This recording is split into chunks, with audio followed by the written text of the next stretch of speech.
Remember Project 2025 brought to us by the Heritage Foundation? Well, they've just released a new report, Saving America by Saving the Family. In this report, they argue that America is facing a family crisis, including a declining birth rate, and that the solution is restoring what they call the natural family.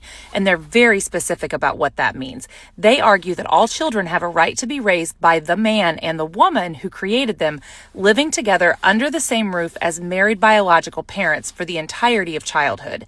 They write, and this is their language, when a nation fails to preserve the family, the state soon fails to preserve itself.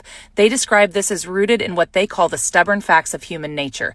To support this, they point to the founding fathers. They note correctly that 54 of the 56 signers of the Declaration of Independence were married and had 337 children, an average of 6 each.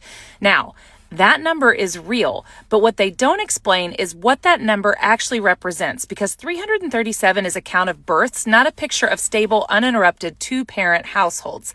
In the 18th century, maternal mortality was common. Women routinely died from childbirth, postpartum infection, hemorrhage, complications after repeated pregnancies. These deaths were often recorded as fever or decline, not childbirth, which is why there's no neat list. One of the most famous signers, Thomas Jefferson, of course, signed the Declaration. His wife Martha died after repeated pregnancies at the age of 33 from postpartum complications. His children did not grow up with both biological parents alive.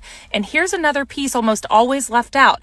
In the 1700s, only about half of children survived to adulthood, even in wealthy, educated families like those of the founders. So when you hear 337 children, you're not hearing how many died in infancy, how many lost a mother, how many were raised by step-parents or relatives. High birth numbers were a response to high death rates, not proof of a perfect family model.